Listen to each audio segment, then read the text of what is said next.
This report covers the biggest obstacle to retiring overseas on $1,000 per month. People often ask me, Dan, where should I retire if my Social Security check is only $1,000 per month? Here's my problem with this question. Given any two people in the same town, they will not have the same cost of living. You see, we're not all the same. So if I name a place in the world, one person will be able to move there and live on $1,000 per month, and another person will need $2,500 per month. The first person will be happy with me, and the second will be angry, yet they moved to the same town. The ability to live frugally is something you can learn if you are highly motivated. But that is not the biggest obstacle to retiring overseas on $1,000 a month, but I will share that too. So I will share the skills you'll need to develop to retire cheaply overseas, where I would retire overseas if my Social Security check was only $1,000 per month, and finally, the biggest obstacle to retiring overseas on $1,000 a month. So what skills would you need to learn to live on $1,000 per month? Here's why many of you will not be able to live overseas on $1,000 per month. You see, I don't know what kind of house or apartment you will rent. I don't know what kind of food you will eat. I don't know what kind of transportation you'll use or how you will entertain yourself. So when I am asked this question, I rarely know anything about the person asking or what limitations they have. So instead, I'll tell you where I would live if my Social Security was only $1,000 per month. You see, I know all about myself. I have been to 67 countries over the last 16 years. I can say what I would do, but you should also know that I have spent years living overseas, and I know how to live cheaply when I need to. But if you have never lived outside your home country, you would probably need time to develop these new skills before you would be able to live on $1,000 per month overseas. So before I tell you where I could live on $1,000 per month, I'll explain what skills I would use to live cheaply. I want to make you think about this before booking a flight overseas. For the average person leaving their home country for the first time, $1,000 per month will not be enough, but they may be able to develop a set of skills that will help them bring their initial budget down substantially. How low? Depends on how quickly they're able to live like the locals, who are often living on much less than $1,000 per month. But do you have any of the following skills and qualities?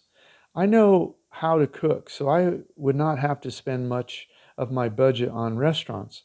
I know how to buy healthy food from open-air markets, from locals. Some of you may only know how to shop in air-conditioned supermarkets with shopping carts. I'm not better than you. I just want to make sure you don't assume you can live on $1,000 per month overseas until you learn some additional skills. So give yourself some breathing room in your budget so you can learn these skills.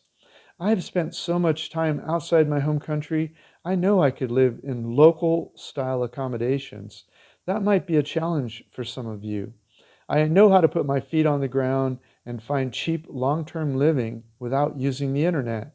You may feel overwhelmed, but I have a report to help you learn that also, link provided. I know how to communicate with people when we don't speak the same language. Have you ever tried to have a conversation using Google Translate? This one is not too hard. You could probably get the hang of this fairly quickly. I have some tips on that too. I know how healthy I am, so I'm not worried about having a heart attack or a stroke. I get annual medical tests to keep my eye on my health, and I'm willing to accept the risk of dying overseas.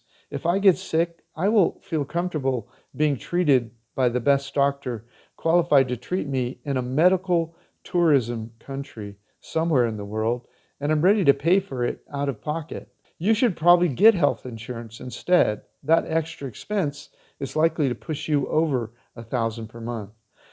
I've learned how to ride public transportation all over the world. I don't have the expense of my own vehicle. I ride on buses, trains, tuk-tuks, motorcycle taxis, ferries, bicycles, horses, car taxis, and even camels. But mostly I walk everywhere in my flip-flops and run in my sneakers, unless I'm moving to a new town. I'm not keeping up with the Joneses. I left the USA 16 years ago. I don't even know what the Joneses drive anymore, where they live, or what they eat. My ego is mostly silent at this point. However, many new people retiring overseas buy a car, motorcycle, scooter, or truck. I don't. Plus, I don't pay car insurance, fuel, or repairs. There's more about me that is different than the average retiree overseas, but this video is about where I would retire if my Social Security check was only $1,000 a month. Finally, someone out there is listening to this is living on $1,000 per month in their expensive Western-style home country. I'm inviting them to come on the channel as a guest and help us understand how they're able to do it. The reason is that I get comments from people that say, if my income was only $1,000 per month, I would stay in my home country. That is not enough money to live overseas. But when I read those comments, I always think, wouldn't I have a better life overseas on $1,000 a month than in my expensive home country? So instead of just making the comment to stay home, I just think it would be better if someone would explain how to stay home on $1,000 per month. Then people would have more options when planning their retirement. Guests who are able to live cheaply in retirement, whether overseas or in their home country, are invited on this channel. Just send me a message at vagabondbuddha.com/contact. If my Social Security check was only $1,000 a month, I would likely retire in the Philippines. I'll name a few great spots there in a moment.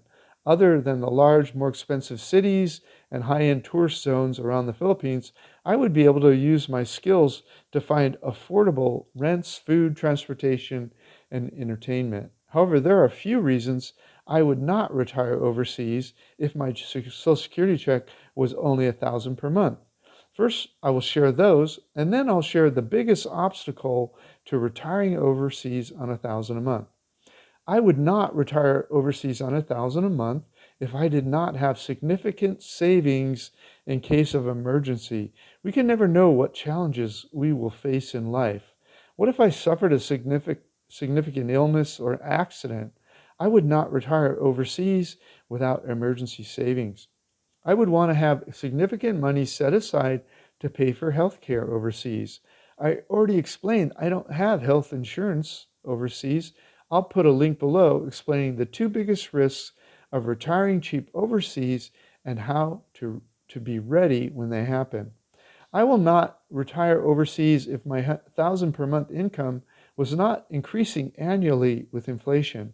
We are presently in an inflationary cycle that would wipe out my emergency savings if my income was not adjusted to inflation annually.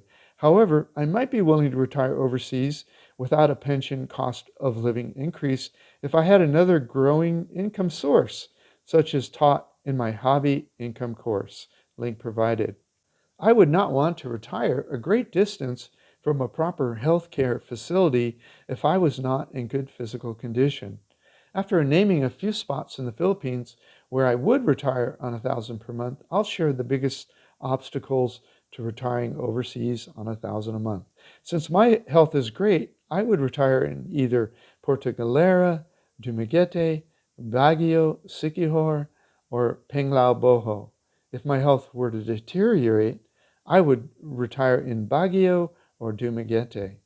Okay, here's why the Philippines automatically overcomes the biggest obstacle to retiring overseas on $1,000 a month. The biggest is if your Social Security check is only $1,000 per month, when the minimum pension required to qualify for a retirement visa is more than $1,000 a month. That means your Social Security check is not large enough to qualify for the retirement visa. So how does the Philippines automatically overcome this obstacle? Because almost nobody I know applies for a retirement visa in the Philippines. You see, residents of most countries can move to and stay in the Philippines lawfully for up to 36 months just by extending the visa-free entry stamp they receive upon arrival in the Philippines. They just visit the immigration office in the Philippines and renew at the rate of about $30 per month. So people just fly to the Philippines and stay for 36 months with monthly extensions of $30 per month. Then after 36 months, they just exit the Philippines and fly to a nearby country, then fly back to the Philippines. This is called a visa run. Then when they fly back to the Philippines, the process starts all over again. They can get 36 one-month extensions all over again. There's no age requirement, no income requirement, and no other requirements. Just keep paying your monthly extension fees of around $30 per month and do a visa run every 36 months. So the amount of your monthly income plays no role in the Philippines' decision to keep extending your tourist stamp for 36 months. There's also a way you can get a retirement visa in Thailand if your monthly pension does not meet the monthly minimum requirements of about $2,000 per month. Just click the link in the notes below this video if you want to learn more about that. So, I know what you're thinking. What other countries can I retire if my Social Security check is only $1,000 per month? Funny you should ask. Watch the video that appears in the upper right-hand corner of your screen when this video ends. That video shares the easiest retirement visas to get around the world.